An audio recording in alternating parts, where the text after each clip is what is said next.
Hello दोस्तों, स्वागत है आप सभी का आपके फेवरेट यूट्यूब चैनल एग्ज़ाम तक वॉरियर्स पर। दोस्तों आज हम बात करने वाले हैं एग्जेक्टिव पार्ट 4 के बारे में। जैसा कि आप सभी को पता है कि एसएससी एमटीएस का एग्ज़ाम होने वाला जो कि अप्रैल में, आप सभी को पता है कि जो एक्सपेक्टेड डेट है वो अप्रैल में है। तो उसी को देखते हुए मैं ये सारी क्लासेस ले रहा हूँ। दोस्तों आप सभी के लिए एसएससी एमटीएस काफ़ी इंपॉर्टेंट वैकेंसी, जिसे 50 लाख से अधिक फॉर्म आ चुके हैं। तो अगर आपको एसएससी एमटीएस में इंग्लिश का क्लास लेना है और आपका इंग्लिश काफ़ी वीक है, तो हमारे रेगुलर वीडियोस को थ्योरी और क्वेश्चंस के साथ देखिए। दोस्तों मैं कैसे करवाता हूँ, पहले थ्योरी कराता फिर क्वेश्चन कराता हूँ। तो इस वजह से बच्चे काफ़ी समझने में थोड़ी आसानी होती है, चाहे वह यूपी बोर्ड से रहे चाहे वह सीबीएसई बोर्ड से रहे। किसी भी बोर्ड से अगर आपने क्लास ले रखा है तो ये जो वीडियो मैं बना रहा हूँ काफ़ी हेल्पफुल साबित होने वाला है। किसी भी एग्ज़ाम की तैयारी कर रहे हैं तो अब भी ये वीडियो काफ़ी हेल्पफुल साबित है। तो दोस्तों उम्मीद करता हूँ आप लोग चीज़ें समझ गए होंगे, और यदि आप चैनल पर पहली बार होंगे तो चैनल को सब्सक्राइब करके बेल आइकन को प्रेस कर लीजिएगा, वीडियो को लाइक कर दीजिएगा और दोस्तों में शेयर करके चले जाइए। अगर वीडियो पसंद आए तो पहले देखिए लास्ट तक, पसंद आएगा तो ही लाइक शेयर करिएगा, नहीं तो कोई ज़रूरत नहीं है। और मैं बीच में नहीं कहता हूँ कि लाइक करिए शेयर करिए, कुछ नहीं, एक बार कह दिया तो कह दिया। आते अपने कंसेप्ट की तरफ और आज के रूल की तरफ। सारी वीडियोस नाउन प्रोनाउन एडजेक्टिव की प्लेलिस्ट बन चुका है एसएससी एमटीएस इंग्लिश के नाम से, जाके देख सकते हैं। काफ़ी धमाकेदार और शानदार वीडियोज बना रखे हैं। तो आज के रूल नंबर पहले की तरफ आएंगे। रूल पहला है, अगर एज है पॉजिटिव डिग्री है, एज है, ठीक। अगर कहीं पर है as positive degree as, so positive degree as, इसका मतलब क्या होता है? कहने का मतलब ये है अगर एज एज रहेगा, क्या रहेगा? अगर एज एज रहेगा तो वह अफर्मेटिव सेंटेंस में यूज होगा। एज एज रहेगा तो कहाँ पर यूज होगा? अफर्मेटिव सेंटेंस में। और एज एज सो एज का मतलब होता है जितना उतना। क्या होता है? जितना उतना होता है। मैं बता दे रहा हूँ, जितना और उतना, जितना उतना होता है एज एज और सो एज का मतलब। देखिएगा ट्रिक से याद करवाते हैं।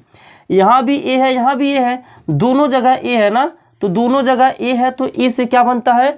अफर्मेटिव सेंटेंस बनता है। इसलिए एज एज का यूज अफर्मेटिव सेंटेंस में होगा। तो यार जब एज एज का यूज अफर्मेटिव सेंटेंस में हो गया है तो सो एज बचा हुआ है, तो सो एज का प्रयोग सिंपल सी बात है निगेटिव सेंटेंस में होगा। कहाँ पर होगा? निगेटिव सेंटेंस में। जैसे एग्जाम्पल लेते हैं, my brother is as tall as I, as tall as आई, यानी कि जो मेरा भाई है ना वह मुझसे क्या है? माई ब्रदर इज एज, यहाँ भी एज लगा हुआ है, यहाँ भी एज लगा हुआ है। अब ये सेंटेंस में देखेंगे नाट का प्रयोग है कि नहीं है। तो दोस्तों माई brother is as tall as I, positive degree यहाँ दिया हो तो यहाँ टाल पॉजिटिव डिग्री है, यानी कि एज के उधर भी सेम डिग्री होनी चाहिए, और ये सेम डिग्री क्या? पॉजिटिव डिग्री रहेगी। तो टाल पॉजिटिव डिग्री है, एज आई ये सही है, ठीक। यहाँ देखेंगे माई ब्रदर इज सो, यहाँ पर है, एज यहाँ पर है, ठीक। यहाँ सो पॉजिटिव डिग्री एज है, लेकिन निगेटिव के लिए यूज होता है। तो दोस्तों यहाँ पे नॉट कहीं दिख रहा, नहीं दिख रहा, तो ये सेंटेंस क्या हो जाएगा? गलत हो जाएगा। क्या हो जाएगा? गलत हो जाएगा। नेक्स्ट आते हैं, my brother is not as tall as I. अब देखिएगा नॉट लगा हुआ, यहाँ पे नॉट का प्रयोग है, यहाँ भी एज है, यहाँ भी एज है। ए से क्या बनता है? अफर्मेटिव बनता है। ए से क्या बनता है? अफर्मेटिव बनता है। तो इस वजह से यहाँ पे क्या होना चाहिए? यहाँ पे नॉट नहीं होना चाहिए, और ये सेंटेंस इसलिए क्या हो जाएगा? गलत हो जाएगा। क्या हो जाएगा? गलत हो जाएगा, अर्थात रॉन्ग हो जाएगा। फिर आते हैं, my brother is not so टाल एज आई, यानी कि मेरा भाई उतना लंबा नहीं है जितना लंबा मैं हूँ। अब देखेंगे यहाँ सो है, यहाँ पर एज है, यहाँ सो है, यहाँ पर एज है, यहाँ भी सो है, यहाँ पे भी एज है, और ये किसके लिए हो जाए? निगेटिव सेंटेंस के लिए। तो चेक करेंगे नॉट दिया है कि नहीं दिया, तो नॉट यहाँ पर है, और इस वजह से क्या हो जाएगा? करेक्ट हो जाएगा। कहने का रूल नंबर फर्स्ट मेरा ये था, अगर किसी भी सेंटेंस में आप एज और पॉजिटिव डिग्री एज देखते हैं तो वो ए से अफर्मेटिव होता है और ए से अफर्मेटिव ए से एज होता है। तो एज एज का यूज अगर हुआ है ये जितना उतना, तो वहाँ पे पॉजिटिव डिग्री रहेगा। लेकिन अगर सो एज का यूज है तो दोस्तों वहाँ पर क्या हो जाता है? निगेटिव हो जाता है। उम्मीद करता हूँ रूल फर्स्ट एडजेक्टिव का आराम से आप समझ चुके होंगे। आते हैं रूल सेकेंड की तरफ। रूल सेकेंड ये कह रहा है, अब देखेंगे रूल सेकेंड दोस्तों, एज पॉजिटिव डिग्री एज, यहाँ तक तो आपने पढ़ा था, एज पॉजिटिव डिग्री एज, यहाँ तक पढ़ लिया। लेकिन यहाँ एक ये स्ट्रक्चर बन चुका है, ये एसएससी सीजीएल वगैरह में यहाँ से क्वेश्चन निकल कर सामने आते हैं। इस स्ट्रक्चर से डायरेक्टली क्वेश्चन एसएससी सीजीएल में पूछा जाता है दोस्तों। तो एमटीएस का लेवल थोड़ा नीचे रहेगा, लेकिन अगर पूछ लिया तो अगर आप मुझसे पढ़ें तो निश्चित रूप से कर सकते हैं, कोई दिक्कत नहीं है, ठीक है ना। तो थोड़ा सा इसको आगे बढ़ाते हैं, एज पॉजिटिव डिग्री एज, इसी को आगे बढ़ाते हैं। If not comparative degree then, if not comparative degree then, बार बार इस चीज़ को बोलिए, if not comparative degree then, if not comparative degree then, if not comparative degree then, if not comparative degree then, if not comparative degree then, if not comparative degree then. बार बार बोलने से चीज़ें याद हो जाती हैं। अब देखिएगा, so positive degree as, if not ये कंपैरेटिव डिग्री देन। आप देखेंगे अब स्ट्रक्चर ये है, एज पॉजिटिव डिग्री है। जहाँ देखेंगे example first, the suggestion given by him, the suggestion given by him, यानी कि जो सजेशन दिया गया था उसके द्वारा, is as bad if not worse than the one suggested by you. अब देखेंगे मिस्टेक क्या है, एज कहाँ है, एज सर यहाँ पर है, पॉजिटिव डिग्री बैड है, पॉजिटिव डिग्री बैड है, ठीक, एज बैड हो गया। फिर यहाँ पर देखेंगे एज कहीं है, अभी छोड़ते हैं, नहीं है तो कोई बात नहीं, एज बैड एज यहाँ होना चाहिए, ठीक है ना, एज बैड एज। और इफ है तो दोस्तों यहाँ इफ भी है, नॉट है तो नास्ट भी है, नॉट भी है। हमें चीज़ों को पकड़ना है, यहाँ इफ दे या यहाँ एज दे या न दे। अगर एज दिया तो ठीक है, अगर चूंकि हो सकता है सेंटेंस एरर है तो एज यहाँ दिया हुआ, एज बैड एज कर दीजिए, आप लोग एज कर दीजिए। इफ नॉट, यहाँ कंपैरेटिव डिग्री होना चाहिए ना, यहाँ पर वर्स्ट कंपैरेटिव डिग्री नहीं है, ठीक, वर्स्ट कंपैरेटिव डिग्री नहीं है, वर्स्ट कंपैरेटिव डिग्री है, WORSE। तो ये पार्ट जो बी आपका वर्स्ट वाला पोर्शन है, वही मिस्टेक आगे देन भी लगा हुआ है, आगे से कोई मतलब नहीं है, ठीक है ना। यानी कि स्ट्रक्चर बनेगा as positive degree as, if not comparative degree than, if not comparative degree than. Next आते हैं, as sooner as you reach the port, as sooner as you reach the port, contact to officer, और ये है not error. ये देखेंगे क्या sentence में कर रहा है, part A, part B, part C, और ये है पार्ट बी। यहाँ देखेंगे एज सूनर एज, यहाँ लिखा क्या है, एज पॉजिटिव डिग्री एज, यहाँ पे पॉजिटिव डिग्री चाहिए, यहाँ पे पहले ही लाइन में यहाँ पर मिस्टेक हो गया है। जिस तरीके से इंडिया के बल्लेबाज कभी कभी 36 रन पर आउट हो जाते हैं, उसी तरीके से पहले ही गेंद पर क्लीन बोल्ड, पहला गेंद और ये दूसरे ही गेंद पर सत्यानाश कर दिया, ठीक है ना। यहाँ सूनर नहीं रहेगा दोस्तों, शून्य रहेगा, क्या रहेगा, शून्य रहेगा। शून्य क्यों रहेगा, शून्य इस वजह से रहेगा क्योंकि as positive degree as, if not comparative degree than, as positive degree as, if not comparative degree than. यार एकदम आसान है, ज़्यादा दिमाग पे स्टेट नहीं डालना है। तो यहाँ पे शून्य रहेगा, क्यों, क्योंकि ER लगा हुआ है, और जब ER का यूज होता है ना तो वह कंपैरेटिव डिग्री में चला जाता है। कहाँ पर, कंपैरेटिव डिग्री में चला जाता है। अब ये रूल थर्ड आप लोगों के सामने दिख रहा होगा, और इसका एग्जाम्पल में भी आपको नहीं दिख रहा है, तो इसको हम थोड़ा इरेज करके आप सभी के सामने ऊपर लिखते हैं। कह रहा है rule number third, rule number third, जब एक ही चीज़ की दो क्वालिटीज की तुलना की जाए, कोई व्यक्ति है, ठीक है ना, कोई व्यक्ति है, उसके बुद्धिमानी की तुलना और उसके सुंदरता की तुलना। यार बुद्धिमानी अलग चीज़ है और सुंदरता क्या है, अलग चीज़ है। तो अगर बुद्धिमानी की सुंदरता यहाँ पे तुलना की जाए उसके अगर उसकी तुलना बुद्धिमानी, जैसे मान लो यार हमने एक आदमी को बना दिया, किसको बना दिया, यहाँ पर क्या बना दिया, एक आदमी बना दिया, ये झबरी लाल बना दिया, इसको बना दिया, ठीक है ना, क्या बना दिया है, झबरी लाल। अब झबरी लाल हो गया, मान लो कोई नाम, इसका नाम है रीमा, क्या नाम है, रीमा। अब इसकी तुलना मान लो ये इंटेलिजेंट है, क्या है, इंटेलिजेंट है, और ये क्या है, सुंदर भी है, क्या है, सुंदर भी है। अब यहाँ पर यार इस रीमा की दो क्वालिटीज हो गई ना, एक हो गया इंटेलिजेंट, एक हो गया ब्यूटीफुल। तो यार दो क्वालिटीज की जब तुलना करते, इस तरीके से आप चीज़ों को समझ पाएंगे कि इसके दो क्वालिटीज को जब तुलना करेंगे तो जो यहाँ पर स्ट्रक्चर बनता है ना, यहाँ पे जो स्ट्रक्चर बनेगा वो बनेगा more plus positive degree plus than plus positive degree. ये आप सभी के सामने स्ट्रक्चर बनकर आएगा, more positive degree than positive degree, more positive degree than positive degree, more positive degree than positive degree. जैसे as she was wise than beautiful.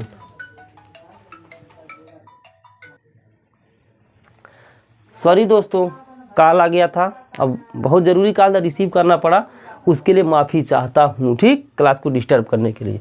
आगे देखते हैं, she was wise than beautiful, she was wise than beautiful, ये सही है, या फिर she was more wise than beautiful, या फिर ये सही है। दोनों में से सही कौन सा है? ठीक, she was wise than beautiful सही है, या फिर she was more wise than beautiful सही है। दोनों में सेंटेंस कौन सा सही है, हम इसकी तरफ चर्चा करेंगे। देखेंगे दोस्तों, यहाँ more plus positive degree than positive degree, चलो यार देन आया हुआ है, चलो ठीक है, देन का तो कोई इश्यू नहीं है, देन आया हुआ है। इससे पहले पॉजिटिव डिग्री चाहिए, चलो पॉजिटिव डिग्री भी है। इससे पहले मोर चाहिए, तो यार यहाँ से तो मोर गायब है, हम यार उधर से करते चले, इधर से तो गायब हो गया, तो ये क्या हो जाएगा? गलत हो जाएगा, अर्थात रंग हो जाएगा। यहाँ पर सी वाज मोर वाइज, देखो ये बैठ रहा है, मोर है सही है, पॉजिटिव डिग्री वाइज है सही है, देन है सही है, फिर पॉजिटिव डिग्री सही है, ब्यूटीफुल। मोर ब्यूटीफुल यहाँ नहीं रहेगा, ध्यान रखना है। जब जो है एक ही व्यक्ति की दो अलग अलग क्वालिटीज़ की, एक व्यक्ति रहेगा या फिर एक वस्तु रहेगा, अलग अलग क्वालिटीज़ की तुलना की जाएगी, तो वहाँ पर स्ट्रक्चर बनेगा more positive degree than positive degree. क्या बनेगा? More positive degree than positive degree, more positive degree than positive degree. अब आते हैं एग्जाम्पल नंबर 2 की तरफ। एग्जाम्पल जितना ज़्यादा करेंगे उतना ज़्यादा अंडरस्टैंडिंग बढ़ेगी। इस झबरी लाल को पहले मिटा देते हैं, अंडरस्टैंडिंग उतनी ज़्यादा बढ़ने वाली है। जैसे my teacher is funnier then intelligent, my teacher is funnier then intelligent, ये सेंटेंस सही है, या फिर my teacher is more funny then intelligent, या ये सेंटेंस सही है, या फिर ये सेंटेंस सही है। ठीक, अब देखेंगे यहाँ पर स्ट्रक्चर हमारा जो है मोर पॉजिटिव डिग्री, मोर के बाद पॉजिटिव डिग्री आना चाहिए। तो यार यहाँ पर चलो मोर नहीं है, ठीक है, लेकिन यहाँ पे तो कंपैरेटिव डिग्री पहले ही लग चुका है मोर के बगैर ही, तो ये क्या हो जाएगा? गलत हो जाएगा। यहाँ पर देखेंगे मोर है सर, एकदम मोर सही है, positive degree funny positive degree है, देन चाहिए देन भी है, पॉजिटिव डिग्री इंटेलिजेंट है, पॉजिटिव डिग्री इंटेलिजेंट है। अब ये मत कहिएगा सर पॉजिटिव डिग्री क्या होते हैं। दोस्तों पॉजिटिव डिग्री में क्या होता है, चीज़ें जैसे गुड माने अच्छा, एकदम मतलब पहला केस जो है बनता है वो किसका बनता है? पॉजिटिव डिग्री का। क्या बनता है? पॉजिटिव डिग्री का बनता है। अगर तुलना किया जाता है दो वस्तुओं के बीच में या दो व्यक्तियों के बीच में, तब वहाँ पर कंपैरेटिव डिग्री बनता है। और बहुत सारी चीज़ों में से सिर्फ एक अगर अच्छा व्यक्ति मिलता है या एक खराब व्यक्ति मिलता है या अपना नाम रोशन करता है उन बच्चों में से, तो वहाँ पे सुपरलेटिव डिग्री होता है। कंपैरेटिव डिग्री में हम देन का प्रयोग करते हैं, सुपरलेटिव डिग्री से पहले द का प्रयोग करते हैं, और प्रीपोजिशन ऑफ का भी प्रयोग किया जाता है उसी सेंटेंस में। ठीक, तो ये दो रूल ऐसे हैं जिनको आपको याद करना है। दोस्तों इसको इरेज करते हैं, फिर आते हैं नेक्स्ट रूल की तरफ।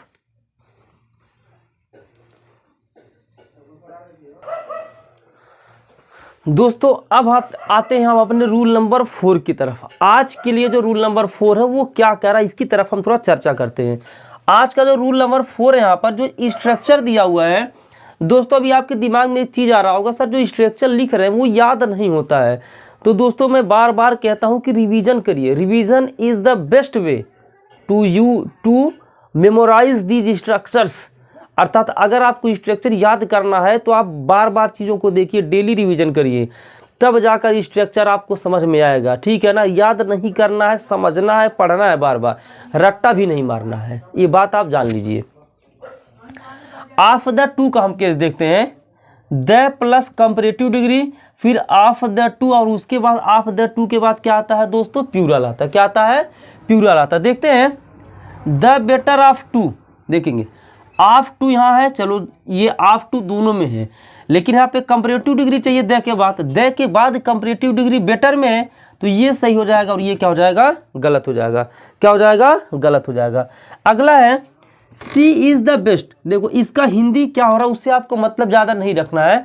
आप लोग अगर MTS के एग्ज़ाम की तैयारी कर रहे हैं तो निश्चित रूप से ये आपको पता होना चाहिए। She is the best of the two sister. चलो ऑफ द टू लिखा है, प्लूरल भी है, सही है। ऑफ द टू लिखा है, यहाँ पर लास्ट में प्लूरल भी है, ये केस भी हमारा सही है।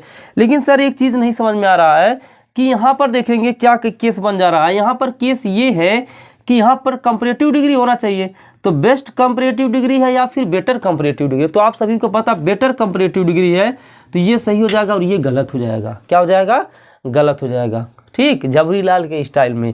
आगे देखते हैं, किरण वाज द बेटर। देखो द लगा, उसके बाद कंपैरेटिव डिग्री। अगर ऑफ द टू वाला केस है तो Kiran was the better of two girls. यहाँ पर ये एकदम सही, इसमें कोई भी मिस्टेक नहीं है, क्योंकि द के बाद कंपैरेटिव डिग्री, गुड का कंपैरेटिव डिग्री बेटर है, ऑफ द टू है और ये गर्ल्स है, कोई दिक्कत नहीं। ऑफ द टू परिसर में दोनों ही सही है। Rahul was the wiser of two students, ये भी सही है। क्यों सही है सर? द के बाद कंपैरेटिव डिग्री हुआ है और लास्ट में यहाँ पर क्या है? सुपरलेटिव डिग्री है। फंसेंगे तो हम अगले वाले दोनों में। अगर आप अगला दोनों अगर आप अच्छे तरीके से पढ़ रहे हैं ना, तो यार अगर दिमाग नहीं लगाओगे तो इन दोनों में फंसोगे। कैसे फंसोगे वो चीज़ देखते हैं। You are the more handsome of the 5 brothers. अभी कहेंगे सर ये सही है, ठीक, और ये गलत है। अगर आप अच्छे से नहीं पढ़ रहे हो तो आप यही कहोगे कि सर ये सही है और ये गलत है। लेकिन सर ये गलत है और ये सही है, मैं तो ये कह रहा हूँ। अभी कहोगे सर कैसे, तो देख लो बेटा, यहाँ द का यूज हुआ, सर द का यूज हुआ, कंपैरेटिव डिग्री है, कंपैरेटिव डिग्री है, चलो सही है। हैंडसम है, यहाँ पे हैंडसम है, कोई दिक्कत नहीं है। ऑफ द टू यहाँ, लेकिन यहाँ तो 5 है ना। जो केस हम पढ़ रहे हैं, यहाँ पर जो केस पढ़ रहे हैं टू के लिए पढ़ रहे हैं, यहाँ पर ऑफ 5 लिखा हुआ है, तो यार टू का केस यानी पाँचों में से कोई एक अच्छा है। तो यहाँ पे क्या रहेगा? यहाँ पे मोर का प्रयोग नहीं रहेगा और ये गलत हो जाएगा। ठीक, अगर यहाँ टू का यूज होता, किसका यूज? टू का यूज रहता, तो ये पूरा का पूरा सेंटेंस सही था, कोई माइकल लाल गलत नहीं कर सकता था। ठीक है, चाहे जबरी लाल ही क्यों ना हो। लेकिन दोस्तों यहाँ पर ये देखिए, यू आर द मोस्ट का प्रयोग क्यों हुआ? क्योंकि यहाँ पर 5 भाइयों में से सबसे अच्छे हो, 5 भाइयों में से सबसे सुंदर, जो 5 लोगों में से सबसे सुंदर है, तो यार यहाँ पर तो सुपरलेटिव डिग्री का यूज होगा ना, तो ये क्या हो जाएगा? सही हो जाएगा। अब बताइए कंसेप्ट अच्छे तरीके से क्लियर हुआ या नहीं हुआ? ठीक, एक आध एग्जाम्पल और लेते हैं ताकि थोड़ा बहुत डाउट जो है ना, वो अगर रहता है तो डाउट क्लियर हो जाए। मैं चाहता हूं कि आप सभी का डाउट क्लियर रहे। और वीडियो पसंद आने पर लाइक शेयर तो करना ही करना, आप लोग करते नहीं हैं यार, क्या बताएं। Arjun is the better, Arjun is the better of the 2 students. यहाँ देखेंगे Arjun is the better of the 2 students. इन दोनों से ये सेंटेंस सही है कि गलत है? अर्जुन इज द लगा हुआ सर, द के बाद कंपैरेटिव डिग्री है, ऑफ का यूज है, ऑफ द 2 है, ऑफ द 2 सही है, प्लूरल है तो प्लूरल है। इसमें यार कुछ करना ही नहीं, ये सेंटेंस आपका क्या हो जाएगा? एकदम सही हो जाएगा। क्या हो जाएगा? सही हो जाएगा। Of the 3 teachers, of the 3 teachers he is the best, he is the best. यानी कि 3 टीचरों में से वह क्या है? सबसे अच्छे हैं। ऑफ द 3 टीचर्स, 3 टीचर्स में से वह क्या है? सबसे अच्छे हैं। तो यार यहाँ पर क्या वो केस बन रहा है? यहाँ ऑफ द 2 था, यहाँ ऑफ द 3 है। यार यहाँ पे पहली फंस गए, पहली गेंद पर क्लीन बोल्ड हो गए। ऑफ द 3 यहाँ ऑफ द 2 है। जब ऑफ द 3 हुआ तो आप चले जाएंगे सुपरलेटिव डिग्री के केस में। किसके केस में? सुपरलेटिव डिग्री के केस में। तो of the 3 teacher he is the best रहेगा, ये एकदम सही, कोई भी गलत नहीं कर सकता है। ठीक, तो उम्मीद करता हूं कि ये जो रूल नंबर 4 है ना, अच्छे तरीके से आज आपका क्या हो गया? क्लियर हो गया होगा। एडजेक्टिव का पार्ट 4 यहीं पर कंप्लीट करते हैं, क्योंकि अभी पार्ट 5 पार्ट 6 2 पार्ट आपको पता है 6-7 पार्ट में जा रहा पूरा का पूरा। मैं जो कंसेप्ट करवाता हूं उसके तहत उसका एग्जाम्पल उसके नीचे करवा देता हूं, ठीक है ना, और फिर रिरेज करके उसको लिखता हूँ। काफ़ी टाइम ज़्यादा लगता है। स्मार्ट बोर्ड भी खरीद लूँगा, लेकिन क्या किया जाए, समय लगेगा, ठीक है ना। वक्त बदलेंगे, जज्बात बदलेंगे, अभी इसी पर पढ़ाएंगे क्योंकि हमको अच्छा भी लगता है इस पर पढ़ाना। तो देखेंगे कि आगे आगे क्या होता है। बस आप सभी लोगों की दुआएं हमारे साथ होनी चाहिए और आप लोगों का आशीर्वाद, प्यार बना रहना चाहिए दोस्तों। तो उम्मीद करता हूँ वीडियो पसंद आई होगी। कोई भी कमी रह जाएगी तो आपके लिए कमेंट बॉक्स खाली है, उस कमी को अपने छोटे भाई को बता सकते हैं, सर ये कमी है उसको दूर करिए, ठीक है ना। तो चलिए दोस्तों मिलते हैं नेक्स्ट वीडियो में, तब तक के लिए जय श्री राधे, जय हिंद, वंदे मातरम।